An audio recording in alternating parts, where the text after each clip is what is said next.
How you doing, guys? This is Eric from RuleTheWasteland.com. I probably should have done an emergency midweek live stream of some kind, but so sorry for keeping you waiting, but complicated business, you know. So the big news in the prepping community,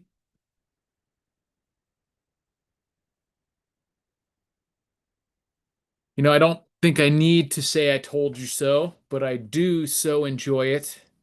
So I will say it. I fucking told you guys hard for years. Many of you listened to me. Some of you did not. What did I say?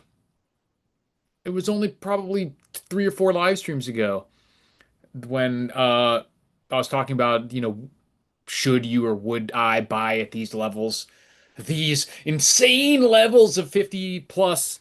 When I put my last purchase in to date, I'm gonna go out and buy at all-time highs just to show you guys, seeing that I ain't scared. That I'll fucking do it again. Like that goofy meme. That's what I put on Twitter. Someone was like, "You'd have to be retarded to buy at these levels," and I was like, "I'll fucking do it again." Um, that'll be our how we get you to show your allegiance in my clan. Is if you're in the government, you have to like rape kids or something. In a gang, you have to like kill a random person. In my crew, you have to go pay all-time high for silver and not sweat it. That's how we jump you in. So I'll do that. It dipped down a little bit though. So AppMex was briefly showing an $83 spot price. And Australian ABC Bullion Company, at least as right before markets open, went ahead and matched the Shanghai exchange price of $90. We are this close to $100 silver. As of right now, when some of the markets are opening back up, there's a brief dip, which I even said on Twitter. I would not be surprised to see a dip right when the markets open for a couple reasons. There's a bunch of mega, entities that have an interest in silver not going any higher or even this high. Even Elon Musk came out and lamented and was like, "This is a problem." It's like, shut up, nerd. You don't even know what's going on. Elon Musk is not as smart as everybody thinks. He's a very smart guy, but I've seen nothing from him to indicate that he is, genius level. And he suffers from many of the maladies of thinking that above average intelligence people. Yeah, buy this dip. If it goes to 75, I won't even wait. I'll buy some. I kind of want to, I have mostly cash right now, like literal cash. I don't have money in my bank account. So it's actually easier to buy in person. So I was going to go probably tomorrow and get some. But if it gets below 75, I'll probably just go ahead and put the order in online for some more. But because what have I been telling you guys this whole time? Let's do some porn, by the way. We'll do a Goldilocks. If you like the snugger fit, you can get some 10-ounce bars, and this thing is really cool. I got this at the local coin shop. If you remember you guys telling me about it, this was a 10-ounce bar. I paid $540 for this a month ago. It would be like $800 right now. Then, Mama Bear, if you want your kilo, people say in America we don't use a metric system. When I got a 9 millimeter strapped to my body, a kilogram of silver. So eat shit, you Euros. And the Papa Bear, eat your heart out, Bill Holter. Yield 100-ounce bars. So I'm gonna make a prepper fitness test with 100-ounce bars. I should have a 1,000-ounce bar, but that's a tale for another time. I'll have to settle for a handful of these instead. But I'm going to make a prepper fitness test for you guys with a 100-ounce bar. So you'll have to show double prepper bona fides to complete the test. You will have to be able to perform the physical feat and have the body and the physical prowess to do that, but you will also have to have possession of 100 ounces of the most precious element for modern, pretty much the most precious for modern life. Maybe copper could make a claim, but we got a chunk of this stuff forged in the heart of a dying star. Its properties have no equal, and at this point, its price almost does not. It's moved into silver keeps moving up to um, market share in terms of financial assets. I believe it's number three now. What is it? Something like that. I think it's about to pass Nvidia, which is it shows you how insane of a situation we're in, where a single company can have a market cap that exceeds most other financial assets as a category, which is pretty insane. But the interesting thing is, this is not the dollar dying implosion that I'm still expecting. Silver is going up mostly independently of other commodities right now. So I think this is, barring anything super weird shenanigans that we don't know about behind the scenes, this appears to be a realization of the kind of realities just of the paper versus the physical market. We have Shanghai and China specifically starting to focus on the physical metal. Switch to get a better workout and hold this up with my left hand now. The physical metal as opposed to paper contracts. So we're seeing a divergence. It has not broken free completely yet. The normies and even the financial institutions haven't really understood that they're two separate things, that one does not equal the other. And eventually that could implode and cause a lot of issues. But what we saw with the CME, the Chicago Mercantile Exchange, with their shutting down for cooling issues, which silver is up basically 50% since then in a month, since our little issue.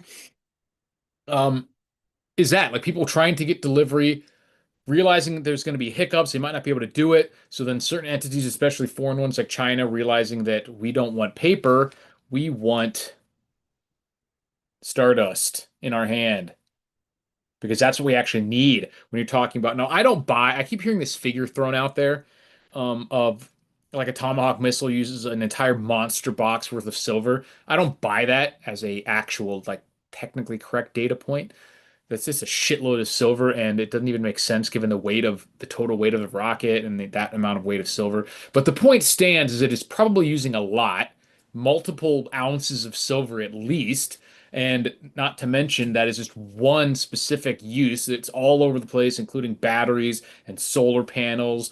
It's in textiles, it's in medical equipment. It's no longer used in photography, really, which was the single biggest use for a long time. But there's new technologies happening all the time that really, really require physical silver. And most of those applications are not ones that you actually can, like, in any reasonably realistic sense, recover that silver later without the price being at, probably $500 an ounce or something like that before you start digging through landfills to find old cell phones to get the, fraction of an ounce out of there, whatever, with a soup of different chemicals to dissolve the circuit boards and whatever.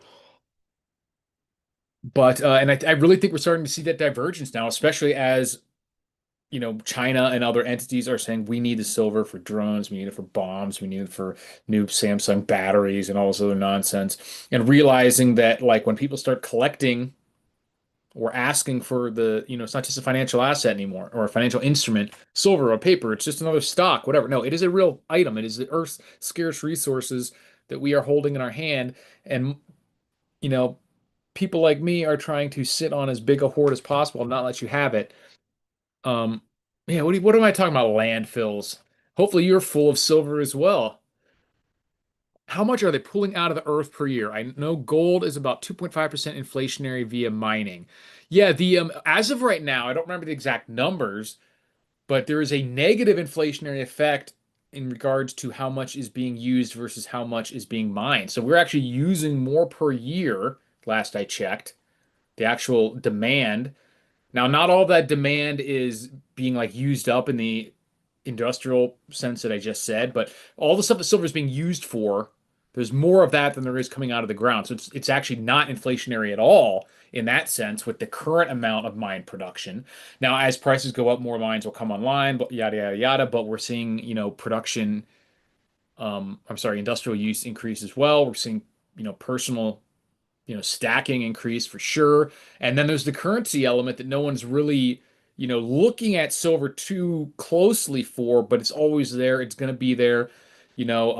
if we ever get to, not if, when we eventually get to the currency crisis that I'm expecting, that's inevitable, whether or not it's in 1 year or, 50 years, um, it's going to serve that function as well. It always has throughout, most of human history, at least quasi-modern human history, past 5,000 years or so. So right now, this is purely an industrial slash physical demand issue, fracturing from the paper markets. To see an actual arbitrage break out between, Western and Shanghai exchanges, um, shows you that it's the physical is what's causing this. And China's going ahead and actually, as of January 1st, they're stopping, for the most part. They're not 100% banning all exports of silver, but they're effectively banning it and saying you need a government license to be able to do anything that sends silver outside of China. So they're trying to focus on ch silver flowing into China. They know what's up. For everything that the Chinese do wrong, they have long had an, emphasis and a focus on resource acquisition and how important it is to actually have minerals, metals, energy, all that stuff. So they have been, eating our lunch in that regard and ransacking most things that they can, including like global fisheries, like I mentioned, and some of the, they really spam getting as much resources as possible. So yeah, so as of right now, there is a deficit in terms of the production and how it would relate to an inflationary. So there's not an increasing amount of silver above ground in the way that gold is like any gold, barring very, very minor sliver of gold that's used for some really high tech technological applications like in, space travel and just, maybe some medical applications and just tiny amounts of stuff like that. The vast, vast majority of silver is sitting there in bars and bullion and in jewelry and just is there still. It's above the ground. Nothing ever really happened to it. Silver, that is absolutely not the case. From everything from photography to batteries to cell phones to rockets to textiles, it has silver woven into it so that it's bacteria doesn't grow on it. You don't smell it. Like that's the primary use of silver is all of that stuff. And so that's actually being used. Now it's an element, you know, it can't be like used up in that sense. Like it's still there somewhere. But if you have a tiny amount of silver thread woven into a t-shirt and you throw that t or that, workout shirt and you throw that into a landfill, you're never getting that silver back, not realistically. So, for stuff like that to have to be, I don't even know if it can realistically be collected. And if you wanted to, this price of silver would have to be far more than gold is right now to bother with things like that. So that's what we're seeing. We're seeing this price fracturing, and I don't know what's going to happen over the next few months, but it certainly is indicative of moonshot that'll go from back to whence it came to the stars. And I wouldn't be like, remember, like it was one or two. I didn't even get to finish my thought. I'm being all ADHD. I one or two live streams ago where I was talking about, would I buy at these levels? And I was like, yeah, maybe it's going to come down at some point, but if you wait when it's 55 or 60, it'll go up to 90 before you get, that's exactly what it says. It'll go up to 90 before you get, maybe it'll come back to 60 and you won't even have saved anything.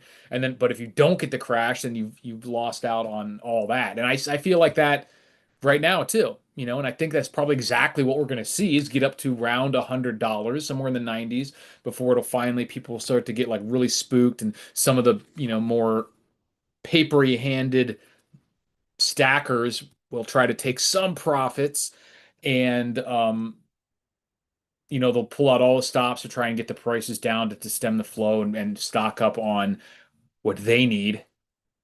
And it might come down 20, $30 at that point.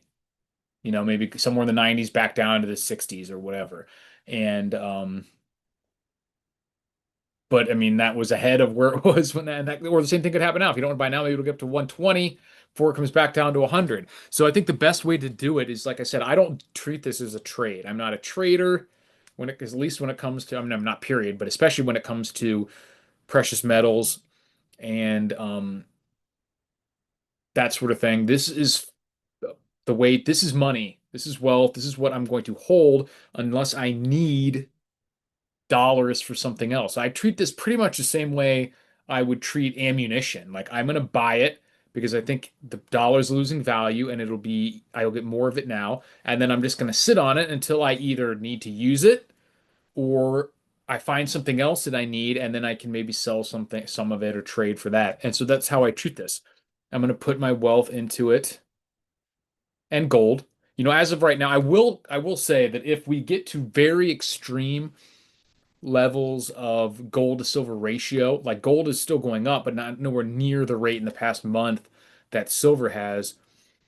Um, so if we get to a under, the normal, what I could be considered historically normal ratio of 15 to 1 for gold and silver price, if we get past that, especially into like single digits or something, which I'm not expecting, but if that did happen, I definitely would trade some of my silver for gold. Because I would expect that ratio to go back to something a little more normal, um, which would, you would gain a little bit from that happening if you swapped over when they were a little bit out of whack. Didn't you call yourself Gorgon the Destroyer or something years ago? No, I did not. I mean, it was the Lord Humongous was the original and is still the current name of the channel. The official it's under Rule the Wasteland now. But yeah, that was maybe my wrestling name. Let me take this. You can see the Killdozer shirt. Despite being winter here, it's a little warm. Especially when I get worked up talking or work myself up into a pretty good frenzy talking about gold and silver. Because like I said, this is no bandwagon jumping here, fellas. I just posted a video from 14 years ago on this channel when I first did my 800-ounce silver dump where I dumped 800, what I had at the time, everything I had at the time was 800 ounces, and I dumped it into a real wooden treasure chest. Just for the gram, as the kid said. I did it for the gram, for the internet clout, banged up all my coins and everything. It was glorious. Um, but yeah, I don't think this is not the end of what I've been talking about the whole time. The reason I have gold and silver is to protect against the inevitable decline and eventual death of the fiat system. That's not what's happening. I mean, it is happening, but versus last month or whatever, that hasn't really changed that much. And that's why you're seeing things like gold has gone up, but not jumped up 50% in the past month. But this could cause that. I think it would be very fitting if these bastards were undone by silver. That's the black swan, not even a black swan really, because we knew this was possible. But if that is the event that kind of kicks us all off, it would be pretty poetic if it came from silver, and I wouldn't be too unhappy about it. But I would prefer a little more time if that's possible. I would definitely not mind seeing silver come back down into the 60s or 50s or even lower, because like I said, this is not the final, you know, uh, currency death. That's still going to happen. So, and when that does happen, all that's going to matter is how many ounces we have. So, there's no reason really to rejoice over the price of silver going up, other than to rub, these idiots' noses in it to say, I told you so, and hopefully wake some more people up. But it does prevent us from trading in our worthless fiat for nearly as much of real assets as we could even a month ago. Our ability to buy silver has been cut or reduced, let's say, by like a huge portion since even just a month ago, and by an even a mega portion versus a year or two ago. So that's not something we should be celebrating when we still need to prepare. It's like seeing the price of your parachute go up because the engine starts sputtering and everyone's like, "Yeah, this parachute that I bought because I knew this was a problem for 200 bucks. Now people are bidding 2,000 for it." And be like, "So, if you still have family members who don't have a parachute and you want to buy one, that's not a good thing. Um, it's only good if you're going to sell it, and we're not selling it. We need it to get to the ground safely. So it's not a good thing." Like I said in The Big Short, just don't fucking dance. because a lot of people are getting going to be messed up because of what's happening who didn't prepare. But the bottom line is we've all had our whole lives to prepare for this moment. Some of us are ready, some of us are not. I'm not as ready as I'd like to be, but I'll release my DVD soon on the 100-ounce silver bar workout so I can see how many of you guys are prepping to the extent that you can do the feats and have the 100-ounce bars. So like I said, you have to have double prepper bona fides to be able to pass the test. Maybe I'll do a little one with the kilo bars to be more inclusive, you know what I mean? For the people who got on late. Look at his face, look at his eyes. Yes, I'm sure of the math. He won a national math competition in China. My quantitative. This is all from The Big Short for those of you who don't know what the hell we're talking about. Definitely recommend that movie. Same director, incidentally, if I'm not mistaken, as The Other Guys with Will Ferrell and Mark Wahlberg, which is a hilarious movie. Um, and that's obviously his thing because the plot of that movie is about like Bernie Madoff style financial shenanigans too. Is it Adam McKay? Is that the director? So he obviously is into or on top of the shenanigans in the financial system and likes to make movies about it, whether they're dead serious like The Big Short or comedies like The Other Guys. Yeah, exactly. It comes from The Big Short. Yep, yep, yep. My quantitative. Why did silver go up after being a dormant volcano since 2011? Well, I pretty much just got done talking about that, but we'll go over it very briefly. You have multiple issues at play. The general run up has been the currency death, um, the decline of the dollar's purchasing power since it was created, basically the Federal Reserve Note 1913, and the continued debasement as they shed every connection to physical assets with it completely off the gold standard in the 70s. And but this explosion recently in like the last, 30, 60 days seems to be mostly related to a divergence between the paper and the physical markets and the very, very rapid increase in technological industrial uses for, weapons and AI data centers and electric car batteries, electric cars themselves, cell phones and robotics and everything like that. And then people realizing that when they start trying to take delivery, they're being slow, they're being delayed, they're not actually getting it. Shanghai starts offering more money for physical. Then the paper price creates an arbitrage. People start scrambling for more. It's not there. Price demand goes up, price goes up, and that's the kind of squeeze that we're seeing right now. And add into that, like I said, actual short squeezes on the paper side, the fact that the ownership, it's like movie tickets basically. So silver in the stock market is like a movie ticket. For a movie that people don't really care about seeing, they just know that at some point they can sell the movie ticket to somebody else. But now it's getting down to people have realized that there's a lot more tickets out there than there are seats, and there's a lot more reason that you might need to see this movie right now, the industrial uses. So people are like, you know what? I actually want to watch the movie. Let me buy a ticket. And then they're like, there's only 50 seats left and there's 300 tickets out there. I better go get a ticket really quick. Um, or, let me actually just get in there and save a seat. And they're like, And so they're like, I don't need the ticket. I need a seat. And it's causing that kind of squeeze. Musical chairs. So we could see it all squashed, within the next couple months, but that's not what I'm expecting. I'm expecting it to probably like a dip a little bit here, probably on Monday-ish. Like HTP on Twitter was talking about how he expects Monday, because on the January Monday the 5th, I think it is. On January 1st, we have China officially restricting exports to have official, government okay to do it. And then on Monday after that is like the first real day that the U.S. markets are open. So we might see people, really start to go ham then. And I wouldn't be surprised to see a run up to around 100, between like 95 and like 120, and then maybe dip back down 20 or $30 at some point, meander there for a few months, and then a final blast off. So if you really see a dip beyond like $10 or $15, in my mind, it's going to be a buying opportunity to get back in for cheap. But if you're really worried about it right now and you're still just like, "Ah, man, these prices are crazy," just continue to buy gold. You don't have to buy silver.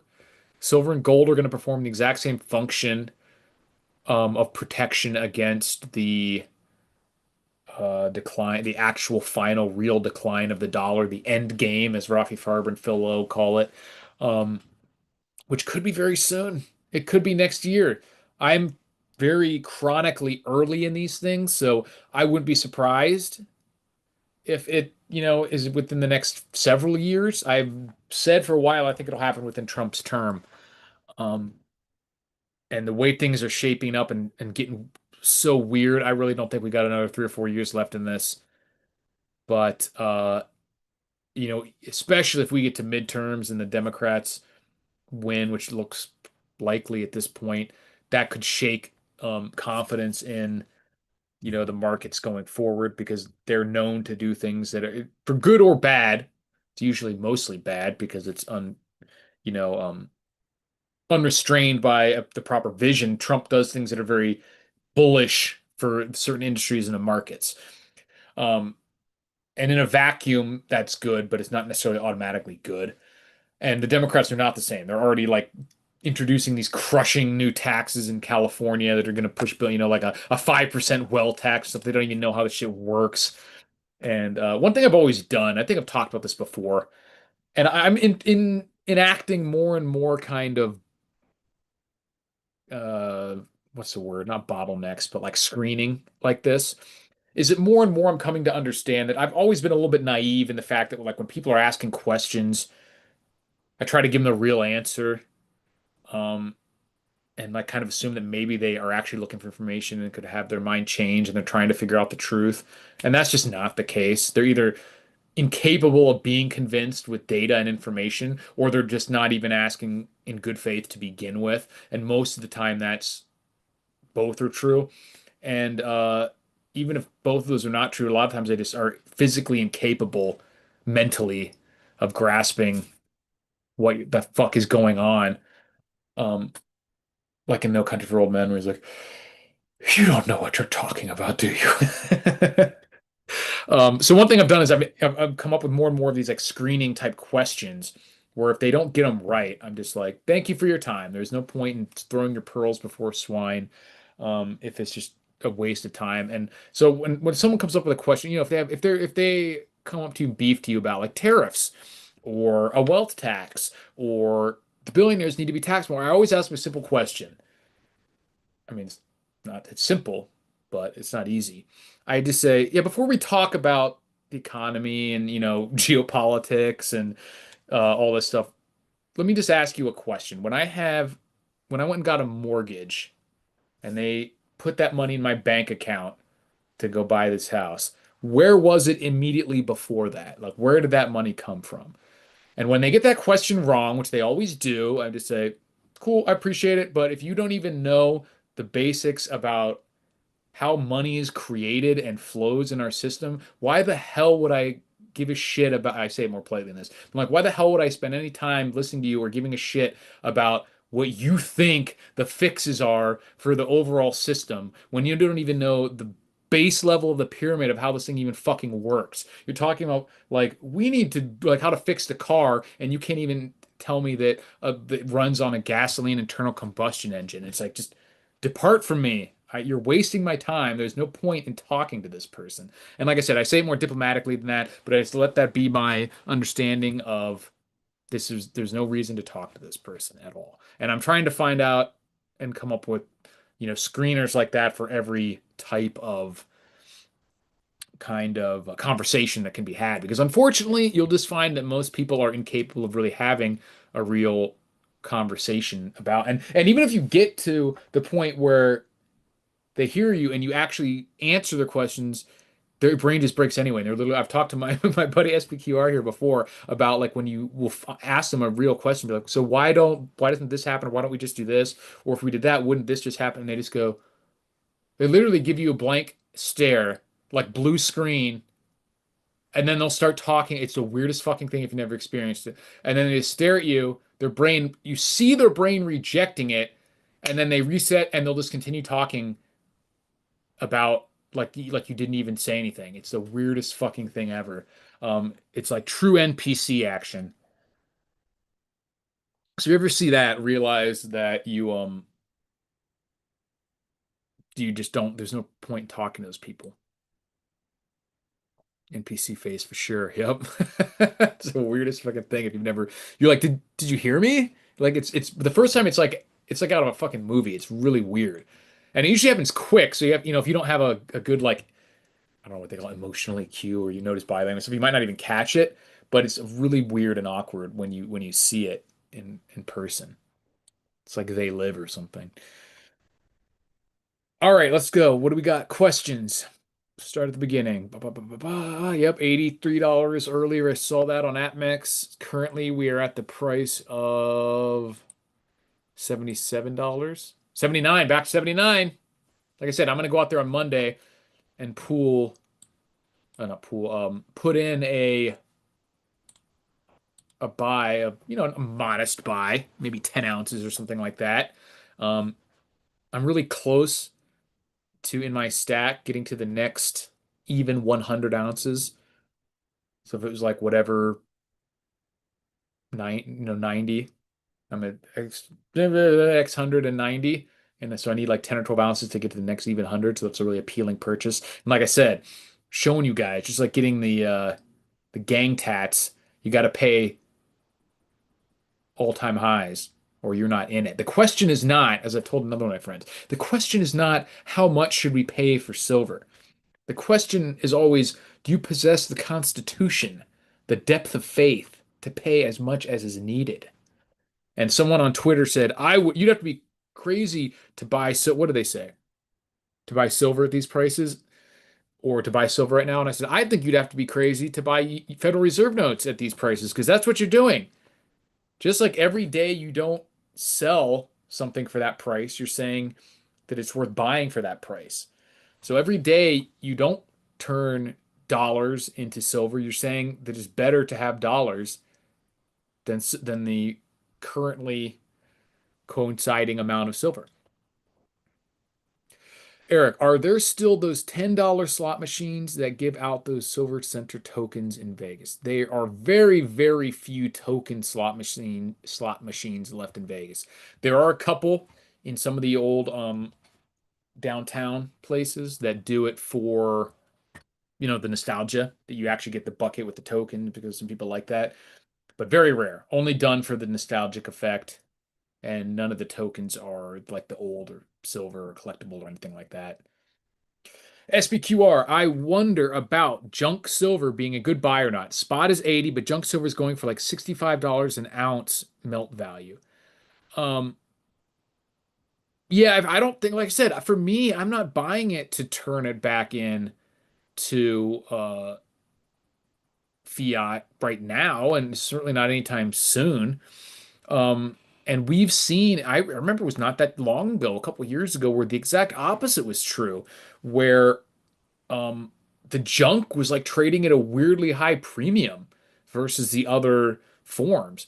And at that point, I went ahead and got some of these 100-ounce bars because that was the cheapest way per ounce to get it. Right now, that's the opposite.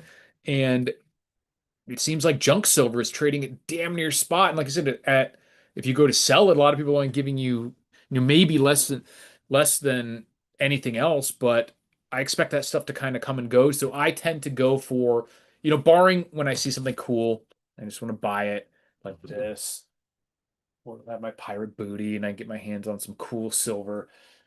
If I just need to put in a buy, I tend to go with whatever I can get the best price per ounce if I don't have anything that I particularly kind of want.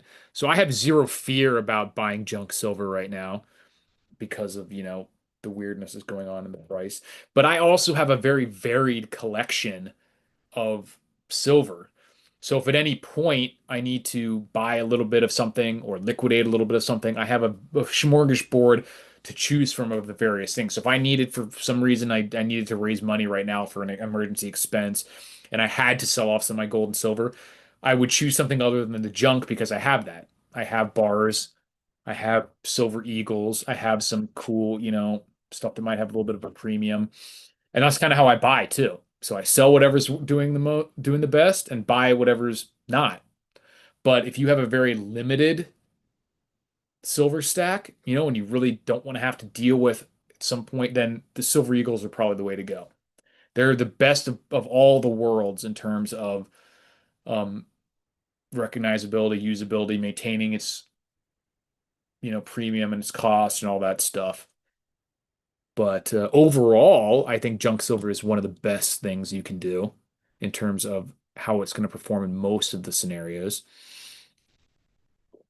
And yeah, I don't have very little fear about that. It's actually one of the things I would be looking to buy when I go in on Monday or Tuesday or whatever. Because if they have any junk, like I said, I'm probably gonna end up buying locally because I have cash and I don't want to have to deposit it to buy online. But so it'll be whatever they have that is the best deal. But if they have junk and it's at the current um premiums that I'm seeing online, for sure that'll be what I get, and I have zero kind of reservations about that. Um, haven't caught live. Oh, what's up, Stuart? Coming from the other side. Haven't caught live in a while. Yeah, yeah. Appreciate it. Glad to see you here. Catches cutthroats as I took 10 100-ounce bars and traded for the Scottsdale 20-ounce bars. Easier to sell. Maybe. Um, I think it's a spectrum, obviously. I mean, I don't disagree. It is easier, but I kind of disagree with people who act like it's like way, way. I mean, you already you traded it, right? Anytime if there is ever going to be a market, like I said, I don't buy into the concept that there's going to be a situation where there's a bustling market and demand for some form of silver and not for another form. Like SBQR is talking about with the coins right now. Uh, yeah, there's a little bit of a difference, you know. Um, you might only get $65 per ounce for this. And that my guess is SBQR that probably has to do with the fact that we're seeing an industrial driven ramp up here, in my opinion. And it even that little additional uh, processing that would be required for 90 and 40% metal that you did not require for 100%. Like whatever industrial process, this is a chunk of pure silver. That is not true of the coinage. Just like if you were to go to somewhere, a scrapyard, and they give you different prices for copper based on what you're turning in because of how pure it is, and they have to do more to it. That's probably what it is. That it takes a little bit more work to process the coinage um, from an industrial perspective, like at a refinery, and so you get a little bit more for. But that would kind of go against the thesis that they're really scrambling for physical if that were the case. But like I said, I think it's not that the companies are not actually using it yet. That could be still be the reason. The industrial demand is there and it's ramping up, and people are starting to realize it, and they might be stockpiling it, especially in China. But they haven't actually started to like physically use all of that yet. They just know they're going to have to. Like the word about this new battery from Samsung for EVs and photovoltaic storage and stuff is that they're supposed to be way better, but use even more silver. So people might be seeing that Elon stuff being like, oh man, this is getting crazy. Maybe we should start buying mines and stuff. eBay bar is going for an average of $87 an ounce. Yeah, you always have a buyer's premium for any auction. They take their cut. Same with Amazon. So prices on Amazon are pretty crazy too. Paper silver is no more. Says catches cutthroat. That does seem to be the trend, but we have not broken it. I mean, I haven't done the math myself. I don't have my quantitative guy here who wins national math competitions in China. So I have to do the math myself, so I just don't. But listening to all the other smart people out there, the word is that the paper shares of silver, SLV, and all these other investment vehicles and stuff, probably outnumber the physical metal that they represent by several orders of magnitude. The figures I've heard are 200 or 300 to 1. So if the paper market really blows up, the price isn't going to go up 50%, or when the paper market finally blows up. if people actually understand, the vast majority of funds and investors and companies out there get to the point where I'm at mentally and what we're at intellectually, where we know, then the prices, like I said, is not going to go up 50% in a month. It'll go up 50% in a day if it got to that point. Um, and it should be 200 times higher or whatever. So when it really, that's what I'm saying, like $50, $90, like if the system really starts to break like that, which it might not ever to that extent, it might just slowly shake out over a period of years. Um, but if it really starts to break like that, like the price is like asking what the price of silver is going to be is almost, and gold is almost going to be meaningless. It'll go no ask. Like I said, people talk about stuff going no bid because nobody wants it. The opposite of that is there's no price at which I'm willing to give up this in dollars.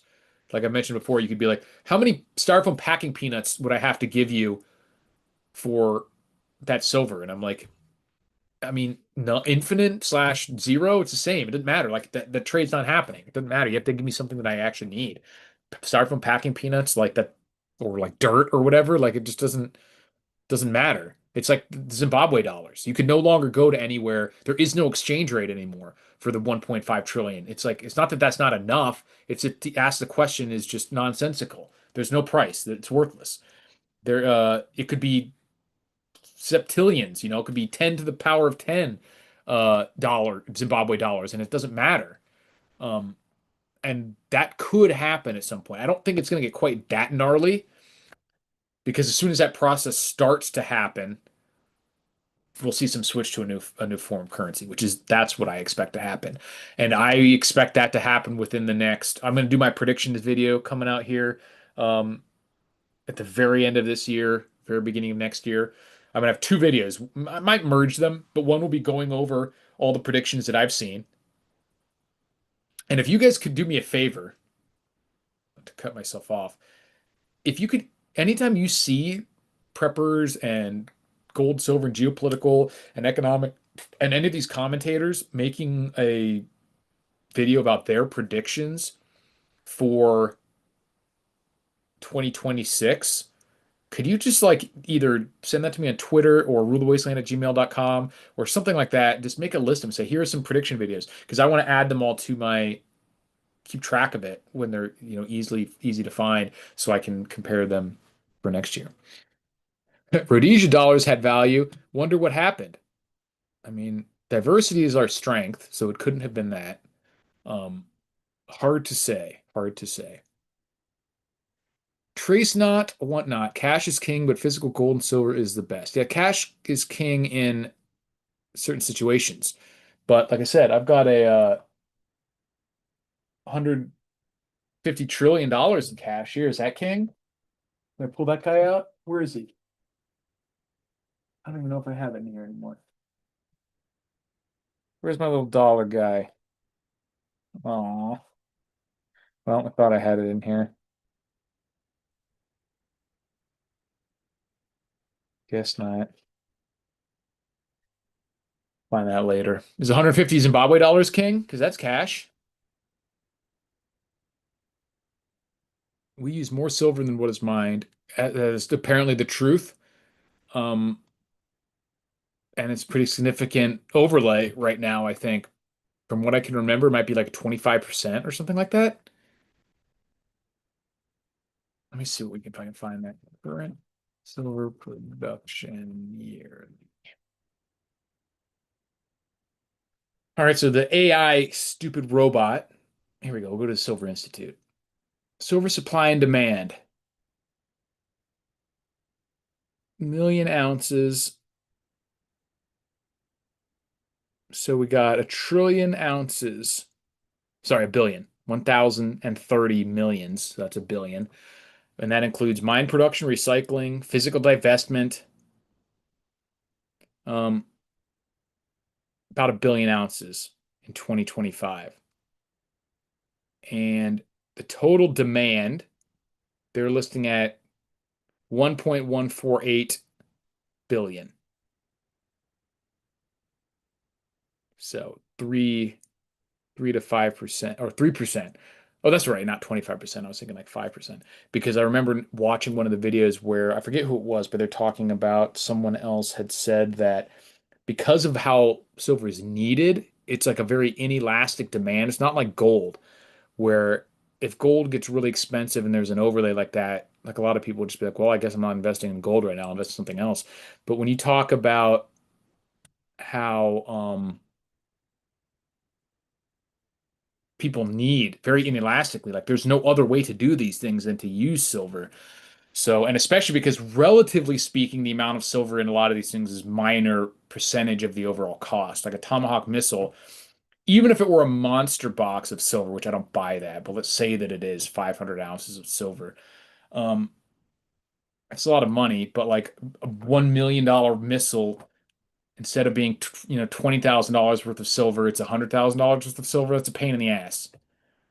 Decent increase, but not prohibitive. If you're paying $1 million for a rocket, now you're paying $1.1 million for the same rocket. Oh, they're gonna do it. Cell phone. The oft quoted figure was that they have 50 cents of silver in every one. That was a couple years ago. So now it's a dollar silver, $1.50. If that goes up to $10, $20, that's annoying. But you get a three, four, five, 600, $800 phone. If you add an extra $50 because the silver is so expensive, they're still going to make them. People are still going to buy them. You're not going to not have a phone. So the demand is very inelastic, but that does mean that those entities have to pay whatever the price is to get it. So if there's an even 5 to 10% overlay in the demand versus the actual supply, that doesn't mean the price goes up, 5%, because these people, they have multiple entities that just have to pay anything while bidding for the same silver that isn't necessarily there. So a 5 to 10% overlay could make a doubling in the price or a 50% increase in the price or something like that. So it's a lot more critical than like it's not a linear relationship between the overlay and the price increase. Um, Catches Cutthroat says, "Well, if you see $500 banknotes again, panic." I mean, we will. I think we already need them. I think it's inconvenient to only have hundreds because when I go to play poker and stuff, I usually carry a couple $1,000s because buying in anywhere from 600 to $1,000 per buy-in, and I want to have multiple buy-ins so I don't have to leave right away if I get one bad hand. So that's thousands of dollars that I have to carry around. And if I've won some of these tournaments for, $6,000 or $8,000 and they just pay you out in a big stack of cash that you have to shove in your pocket, I wish we had 500 or $1,000 bills right now. $100 is nothing these days. It's hard to even go to the grocery store and pay less than that. I went to fucking Five Guys the other day. Um, with my lover, and just for two of us, it was like $35. So like I just paid with 100, and they still were a little weird about it, but like it's not that much anymore. It used to be paying with 100 at like a fast food establishment would be bonkers because you two people together would be paying $6.80 or something. So it's like really $100, but it's barely enough for four people to eat would be almost $100. It just doesn't, it's nothing anymore. So I think I wish we had 500 and $1,000 bills right now. We certainly will see something like that in the future because is this getting to be where $100 is not enough? They're talking about removing the pennies already, which is bad. It's another one of these things that just doesn't deal with the problem. You're attacking a symptom. It has nothing to do with why these things are happening or fix the issue or anything else like that. There's no lover's discount. Well, he does have a big appetite, I'm sure. Hey, he told me he loved me. Had to get him a large prize. Yeah, it's all fake and gay, man. It's all fake and gay. All right. I think I've been ranting about um gold and silver for a while now. Could almost put my full hour in. What kind of questions do you guys have? I don't have there will be a knife. If silver gets to 100, I'm going to put an ounce of silver into when it gets to 100, I'll give away 1 or 2 ounces in my Patreon for people who are already, say 2 ounces. I will give away 2 ounces of silver. Heard it here first on my Patreon when it hits $100, but only to the people who are already signed up at the beginning of whatever month that was. So you can't jump in at the last minute. You have to believe. You have to believe. What's up, HTP? What's going on here, man? What do you think we're going to see? Like I said, when should I release my 100-ounce bar workout video? So it's going to be a double prepper bona fides, a chance to prove your prepper bona fides twice because you have to be able to do all the workouts. And you have, I was going to do it with a gas can because I think a lot of people don't even realize how difficult it is to like hold a gas can up, 5 gallon gas can while you're filling in. If you have to do like a couple of them in a row, a lot of people would suck it, as they say. But instead, I'm going to get a couple 100-ounce bars and do like a workout program. We do some shadow boxing with it and stuff. And that way, to be able to prove your prepper bona fides, you have to be able to do the workout and you have to have a 100-ounce bar. But it's getting weird. And we live in interesting times. It's only going to get weirder. And so I'm going to continue. Like I said, I'm going to prove that I'm fucking crazy and I'll do it again. I'll go buy Monday or Tuesday, buy a little bit more silver at all-time highs. Yeah, that's a big bar of silver.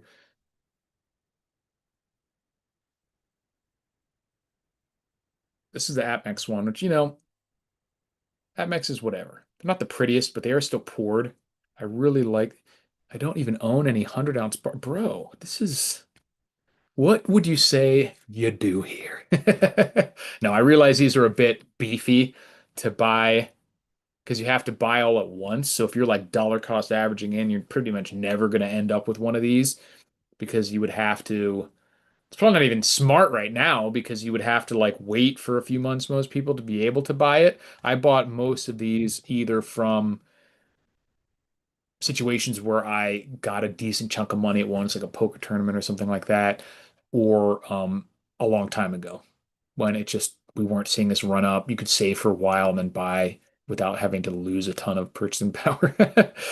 But it is pretty fun to pick this thing up and heft it around, especially when you have a few of them, you can stack it.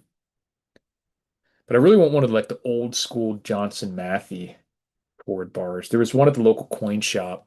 Actually, it was an Engelhard. Those are even cooler. There's a 100-ounce Engelhard bar. But right now, this 100-ounce bar, this was for sure less than $25 when I bought it. Um, right now, a 100-ounce bar is going to run you like 8 or 9 thousand dollars, right? Outrageous. No crypto? I am not a crypto hater. I am people seem to think, especially when I wear my glasses at poker, where my Clark Kent's.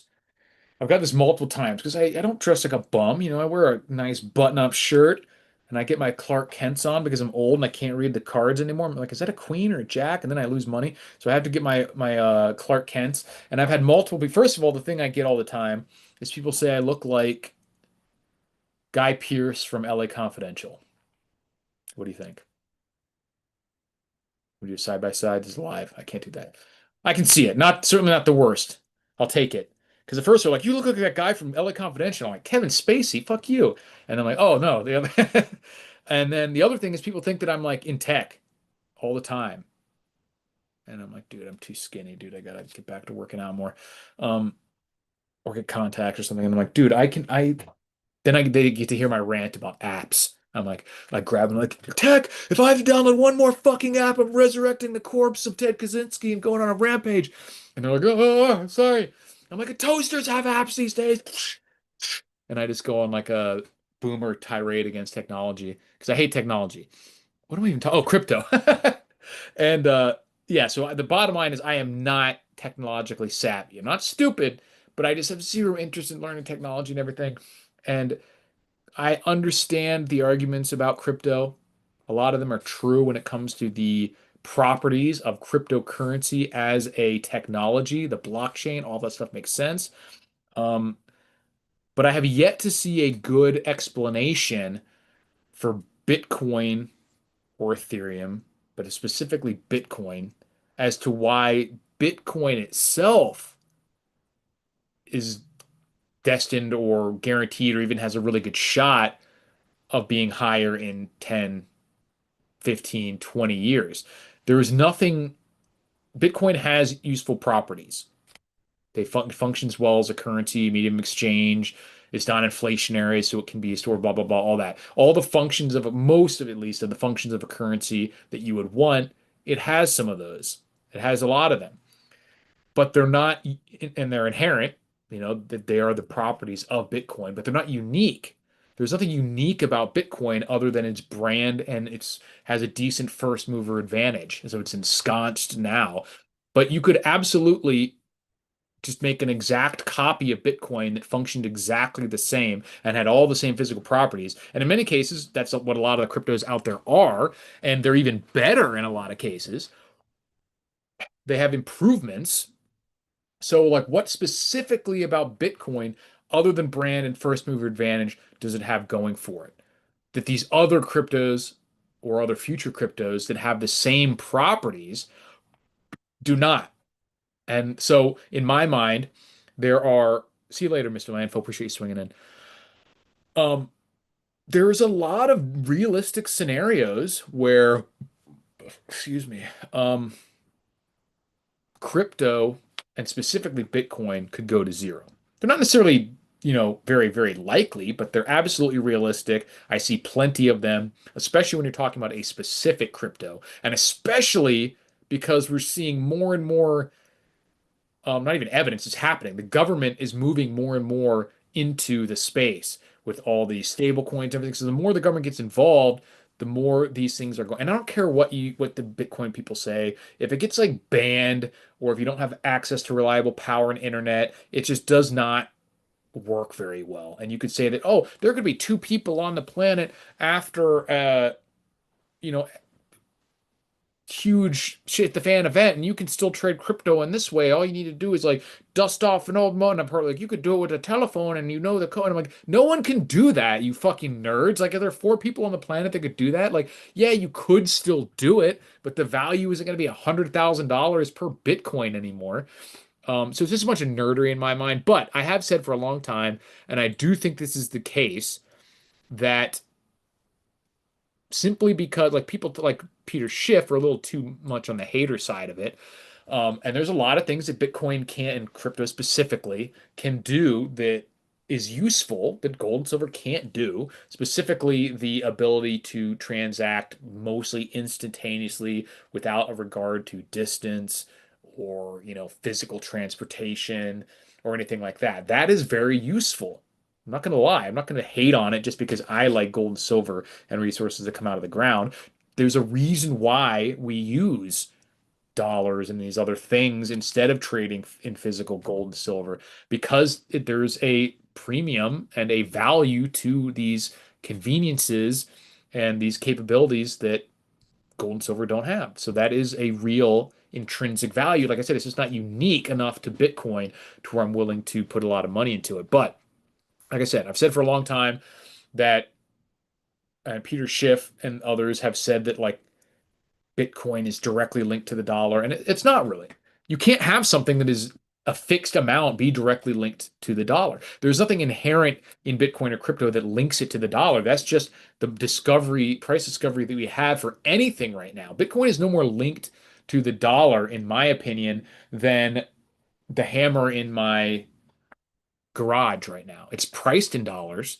But as the dollar continues goes, it'll fluctuate maybe based on the stuff that's happening in the market. And being that Bitcoin is not just a literal tool, but a financial instrument like a stock, yeah, it's priced in dollars. But just like I wouldn't say a share of Johnson and Johnson is not like intrinsically linked to the dollar. It's separate from it. It represents shares in that business. If the dollar goes berserk, it could initially affect the price, but when it comes down to it, it represents something and it's separate from the Federal Reserve notes itself. And while Bitcoin doesn't necessarily represent ownership of anything, there's only a certain number of them. So as long as that market share, or I'm sorry, that brand name and that first mover advantage and the functionality of the cryptocurrency is maintained, it can exist separate from the dollar. If the dollar were to be nuked overnight, Bitcoin would still be there. And the fact that there's a set number of them, the 21 million or whatever, it's non-inflationary, means that as they continue to create more dollars, they will not continue to create more Bitcoin. So I absolutely think that in when we do finally get to that event where the dollar starts to actually break down and where people realize it's going to break down and start trying to look for a way out, when the money really starts to flee the debt market, like Gregory Mannering is always talking about, I don't see how crypto as a class doesn't, at least in the short term, massively benefit from that. I think it'll go up enormously. Now, I will not even attempt to give you a prediction about what happens to the price in between now and then. And since I don't know when that's going to happen, and I don't know what the price is going to do in between now and then, and I also know that gold and silver and all the other real assets are going to be good no matter what, I tend to not mess with the crypto. But I think there's absolutely an argument to be made for having a little bit. If I had a ton of money, I would absolutely diversify into some. If I see a huge dip in crypto and Ethereum, I'm not going to mess with any of the altcoins really. I would go, the only thing, the lowest kind of market share one I would go for is XRP. And if I won the Powerball, I would definitely put a bunch of money into Bitcoin and XRP and maybe a little Ethereum. Not as a percentage of my wealth, but I would definitely put some in there, especially if it gets down to. I was just watching a video with Miles Franklin Media, who's Michelle McCory interviewing Garrett Soloway, who's a technical trader, and he was dead right about Bitcoin for the past year, and he thinks that it'll continue to go lower for a few months into the next year, possibly as low as into the 70,000s, and then ramp up from there to be somewhere around 150K by the end of the year. So if I see prices in the 70s and certainly below that, maybe I would put a little bit of money in. But I don't really need a backup for this. But yeah, I definitely don't think there's anything wrong with it. I just really would like to talk to someone who, Bitcoin fanatic, who's willing to talk in good faith, explain to me what other than the first mover advantage and the branding does Bitcoin specifically have that's going to, lock in or maintain its market share. All right, let me go back.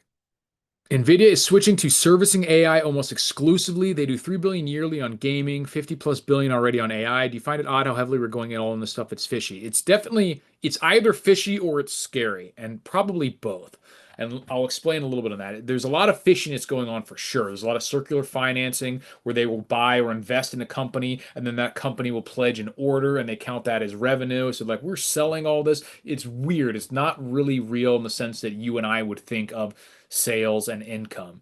So in that sense, it's definitely fishy. The scary part of it is that the government and these companies are going all in a quiet and insane way. Like just overnight, like we hear, like everything gets its day in the media where it gets argued about whether it's a good thing, climate change, anything that you spend resources, the border wall, all this stuff that's like really important and should be a no-brainer. It still gets hashed out of like whether we should do it. AI data centers that's size of cities mopping up and slurping down more water than most small town. Not a peep. They're just happening overnight. They're springing up. So billions and billions of dollars are being pushed at this with just getting rammed through.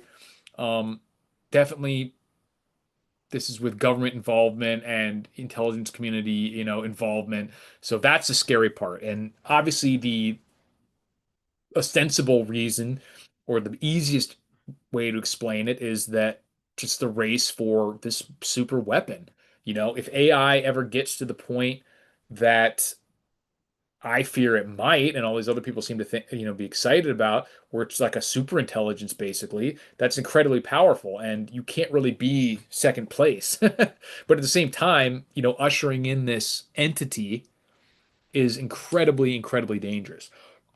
We're basically opening a portal into another land to let in this entity that all we know about it is that it's going to be a lot, and possibly smarter than us. And then we're just hoping that that is a good thing.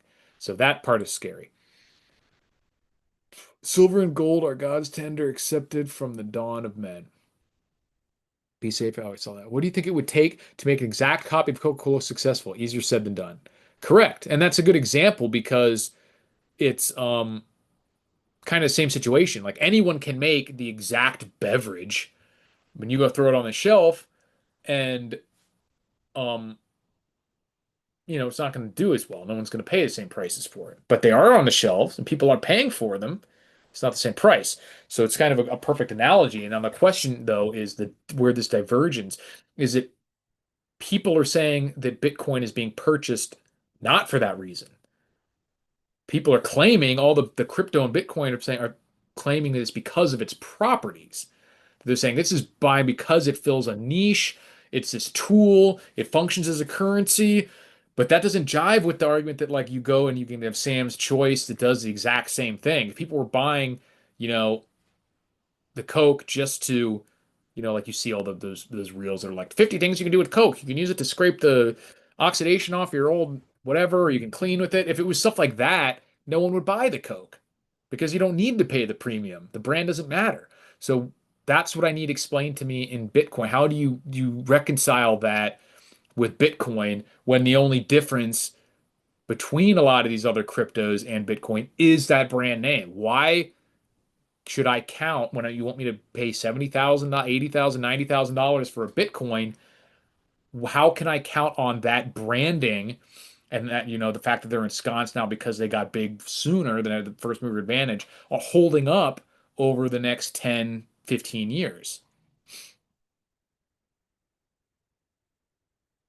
Right. The government can confiscate your Bitcoin. So, not that I think that that's particularly likely, especially now that they've allowed it to get into the financial system with the ETFs and everything. I think that's fairly unlikely, but it's possible.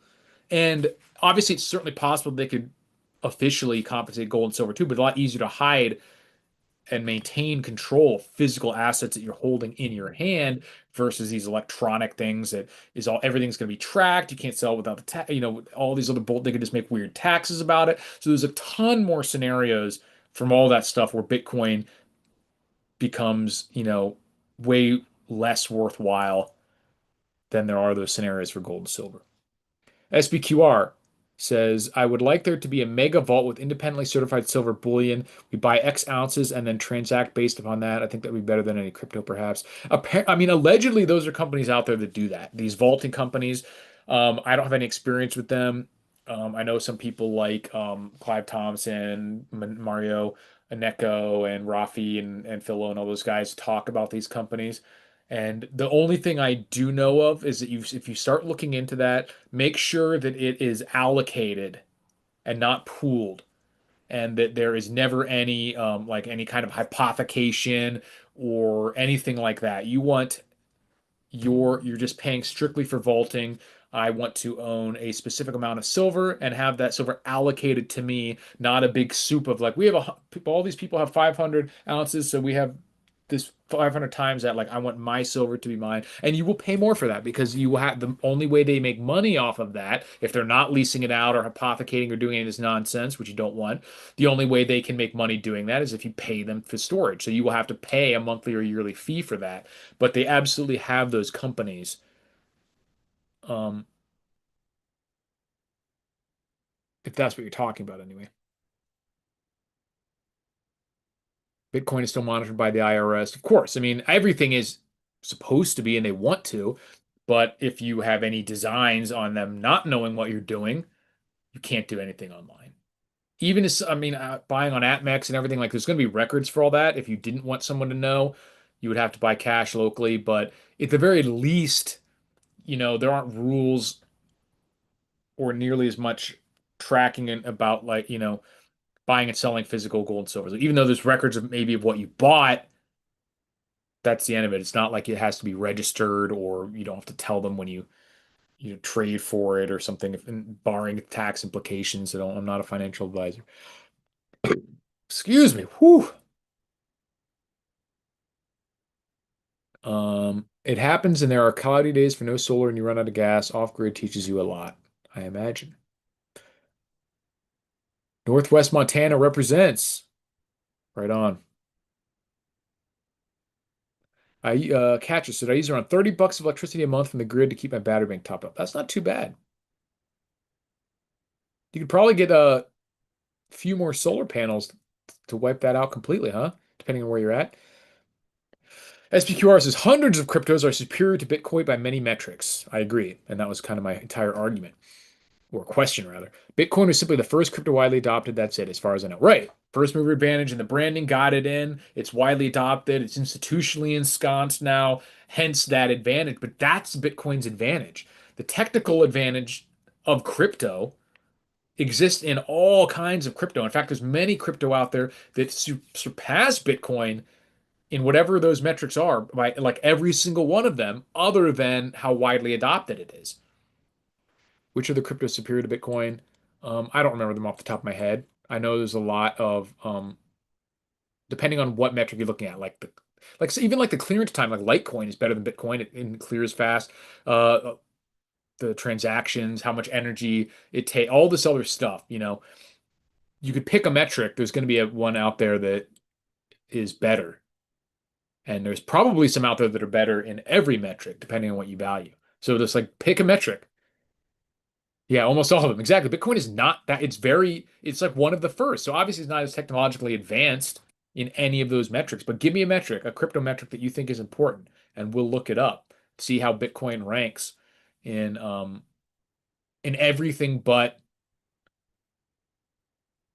the number of places that take it and like how widely it is adopted. That's where Bitcoin leads in, but it only leads because of that first mover advantage and the branding. It's not better for any other the because but then when you talk to the Bitcoin people, they tell you all these reasons about why Bitcoin is important, and they're all the technical reasons, which is great. Like I said, those technical reasons are real, but they are arguments for crypto, not for Bitcoin. And they're actually arguments against Bitcoin in many cases because they're not even close to number one. Catches cut through, yeah, hash rate. Let's look it up. Top 10 crypto by hash rate.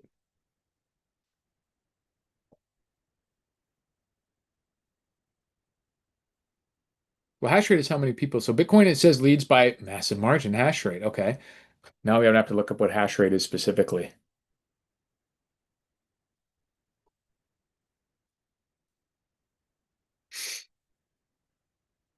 Oh, it's just the mining.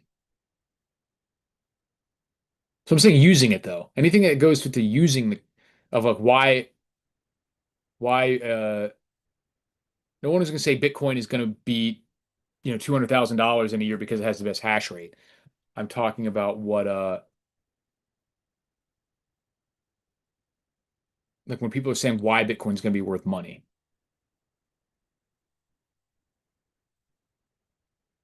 Like when you're saying why Bitcoin is better, the hash rate is not that important in my opinion, based on my understanding of it.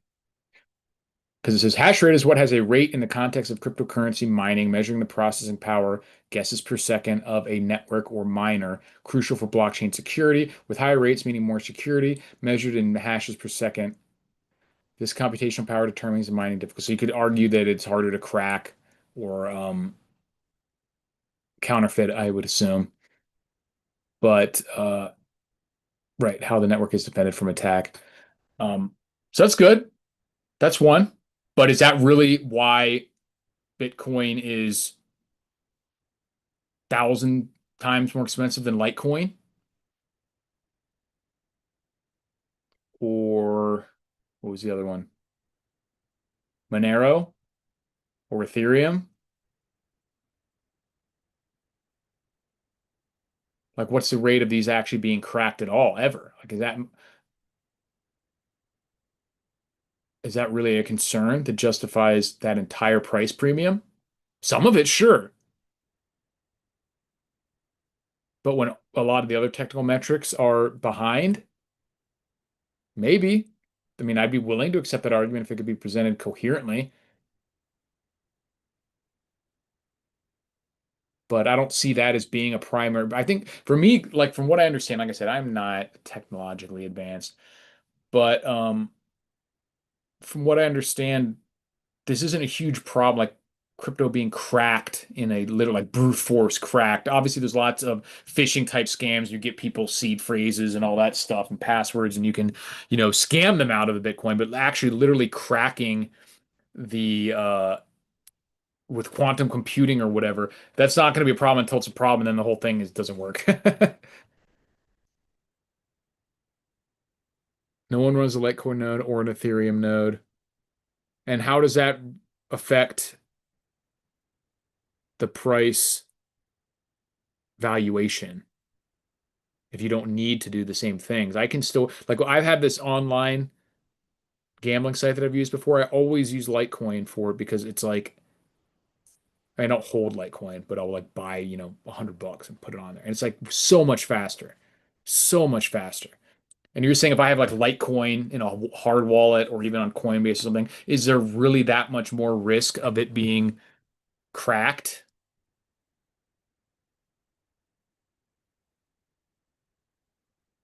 I'll have to get someone on here and just have an actual conversation about crypto in general. Because like I said, I'm not a crypto hater. I recognize all the positive. I just would need clarification on why, because they seem so religious about Bitcoin specifically, and I just don't buy it. Okay, absolute scarcity is enforced, excuse me, by the nodes.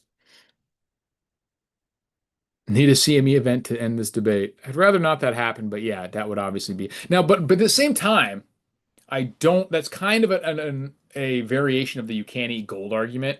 Like obviously, if there's, I don't care what anyone says. I've heard the random arguments about how you could, two nerds who were the last two people on Earth could set up a phone line and use Bitcoin still or whatever. It's nonsense. The you can't eat gold argument. You don't need a tool to be useful or the most useful in any given scenario to say it has utility for a certain purpose. So in and of itself, obviously in a CME event, Bitcoin is not going to be worth anything. Most of what we have isn't going to be worth anything. But that doesn't mean it's not going to be worth anything in a lot of other scenarios. Like I have this microphone here and this computer and this webcam and my cell phone, all of which are going to be rendered useless in a CME too, but I still have them and need them and they're useful. So in and of itself, that doesn't necessarily matter.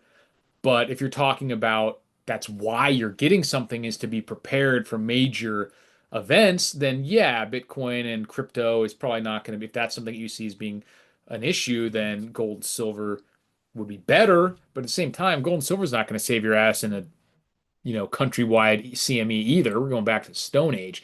It would be better to have because it has a chance of coming of at least somebody taking it or coming out the other end once we rebuild and then having value again, whereas crypto would not most likely.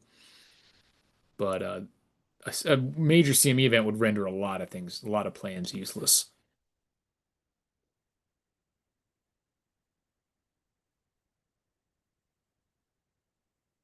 Bitcoin is superior for the same reason gold is superior to platinum overall stock flow ratio. Right, but that's my point is that that's like a current thing. There's nothing about Bitcoin that um, can lock in that market share for that reason. That could change at any point, right? Like what is preventing that from changing in the future is the question. Is not why would you rather have it now or what's currently allowing it to have this market share? Because like I said, you could make an exact copy of Bitcoin and you could make it so that any one of these metrics that you're talking about, you could improve. Even if it's not out there right now. I don't know enough about crypto to know, but like literally you could just make an exact clone of Bitcoin. It's code. Um, so the point is what actually locks you can't do that with gold and silver. You can't say I'm making another silver that has all the exact same physical properties and I can make more of it, I can make fewer of them, whatever. It's just impossible. You can't do that. So any of the useful things that you talk about with crypto, those are real arguments and they're right about most of them, but they would be right about Bitcoin 2.0 that someone just copied and pasted the code too. There are more node runners enforcing the consensus rules. It means the rules cannot be changed. CME will only wipe out the nodes facing the sun. Well, that's not necessarily true. Um, it depends on what kind of CME it was and how. Because if you could have a cascading failure and power surges that run along the power lines, like in the Carrington event and stuff, and not it's not even about the nodes surviving, more as if you had a widespread grid down event, it doesn't matter if the infrastructure survived, if you don't have power, if you don't have people using the internet and if you don't have people doing all the running all these nodes and whatnot,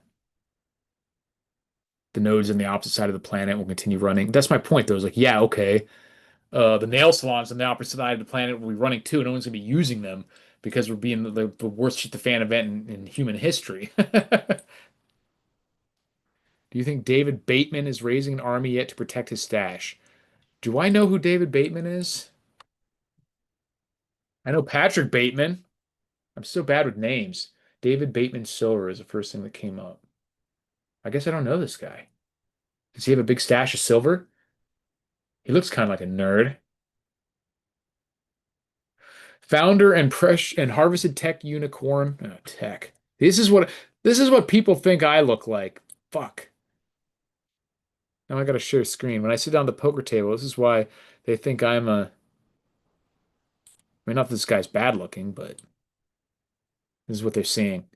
They say, hey, there's a tech founder. So now they think I'm smarter than I am. They think I'm richer than I am. They think I know how to use apps. God damn it. I need to get LASIK or something. Can you even do LASIK for like age-related eye fuckery? My eyes were 2020, even 2015 for most of my young life. Then I get up and I'm like, staring at the computer too long, staring at the poker table too long. Now I need my Clark Kents. Now, don't get me wrong, they don't look bad, but now I do look like a tech founder. People get think I have money and smartness. It's no good. No good. He's the rich guy buying millions of ounces. Yes, that guy. Cool. Good for him. He should have done it 15 years ago, right? We were both on the train. You had your video from many, many years ago as well with a nice little stash. Imagine how much money we would have if we had millions back then. That's what I was telling some of my friends. I'm probably the saltiest person in the world to have their net worth increase by 150% in the last year, year and a half. Um, I missed the order that made those style of glasses mandatory. Well, I mean, what do you think you don't want the Chomo glasses, right? You got to go with the Clark Kents. Wayfair frames or some version of it. I have some slightly different ones. Which ones do you think would look better? What other style should I use? I said I don't want the Chomo or the Army BCGs. For those of you who weren't in the Army, they gave you these horrendous glasses that you would strap to your head, and they were like made out of plastic and shit, so they couldn't break. And everybody, they looked so horrific. Everyone called them BCGs or birth control glasses because your chances of coitus went to near zero if you had those things on. So show me a link to some my next guy because I can get a free. I think like once a year the VA will give me a free pair to keep me in the lifestyle that I've become accustomed. So show me which one, what style I should get. Maybe I should get the ones like he actually had in LA Confidential and really fuck people. Um, I think they were like the frameless ones. They look a little. Let me see. Guy Pierce LA Confidential. Let's see some pictures.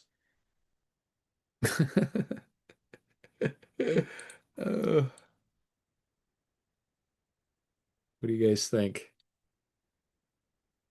that what I should go for? That's what everyone sees when I sit at the poker table. I got to suit up and get those glasses. And then I'll start have to sign in autographs. That's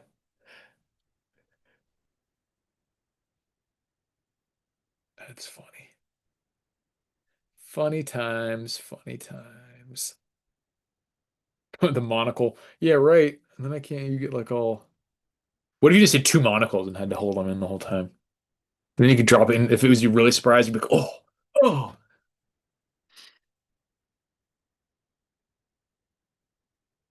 $3 grandma reading glasses. Yeah, then you got the grandma glasses are the ones where the frame's attached at the bottom, and then you have a chain like Ghostbusters. What do you want? What was her name? Um, Ghostbuster secretary. That's it. That's what I'm. Or I guess these. She has the ones that are at the top still, but they're like, here you go. Is that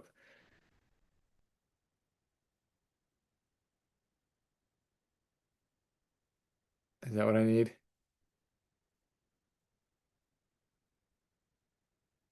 Big ass 80s glasses. Ghostbusters, what do you want? Funny stuff.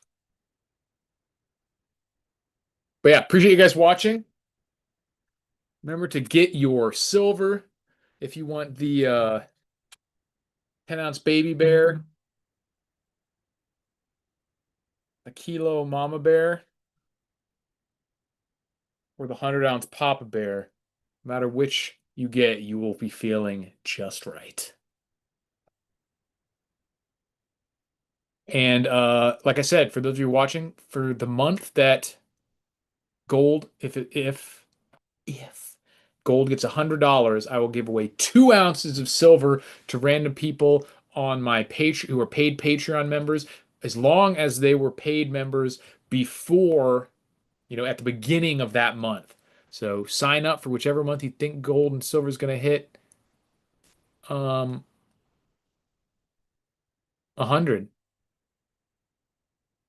A real prepper would have Fresnel glasses. I do have Fresnel lenses, but I would not wear those because they would either seriously injure me or someone else. Like if you guys are not aware, like the Fresnel lenses are those magnifying glasses that are like flat plastic and have ridges, so you can be like zip, zip, zip, and they're flexible. And if you get the big ones, I have one. Actually, just hang tight.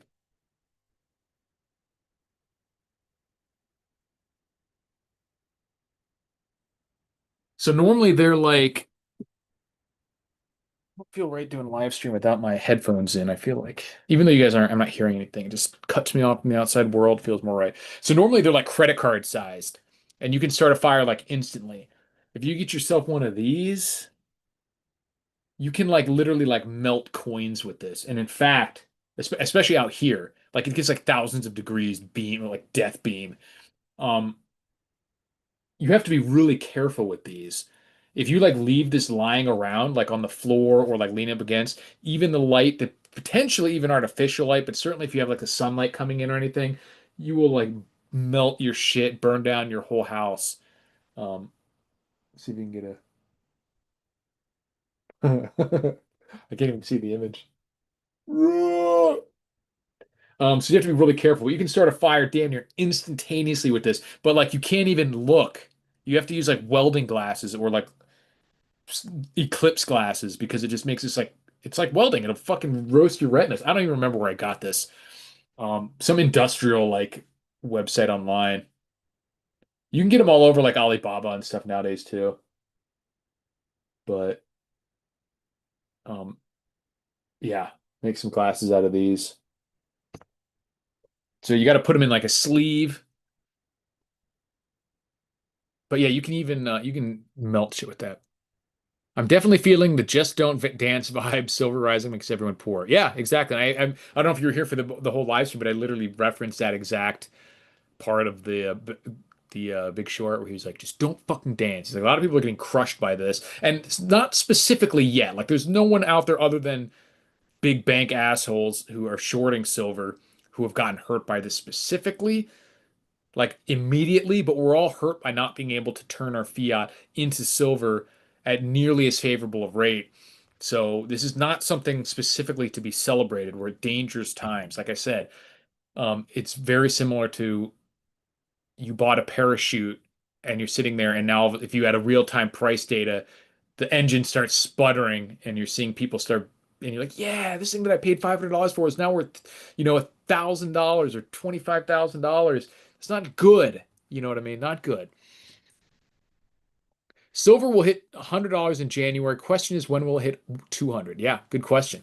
I'll make my predictions videos in a few days after I look over all the specifics, but my instinct is that we'll get somewhere between 90, low 90s, 94, 95, and 120, maybe 115, somewhere in that range. And then it'll get hit for like a $20 pullback. And then muddle for a few months and then continue the blast off or whatever, probably. But silver is back positive. Is that for the day? Yep, back over 80, 80.71 on AppMex. Wild out there, homies. It hurts that you couldn't buy more silver. Does it hurt that you never bought coin? Like Bitcoin? Yeah, it hurts that you can't buy more silver for sure. I wish I could get more. But I appreciate you guys watching. This has been one of my longer live streams in memory. Because we're just talking about ranting about silver and our Clark Kent glasses and everything else. So appreciate you guys watching. Go ahead and jump on the Patreon. You ever want to help yourself and help me simultaneously, you will buy the only survival gear that gives you a 100% survival guarantee. If you buy the Rule the Wasteland Survival Fishing Kit and you do not survive the apocalypse or a major shit the fan, I will give you your money back. So you have nothing to lose. Absolutely nothing to lose. Appreciate you guys watching. Stay tuned. I'll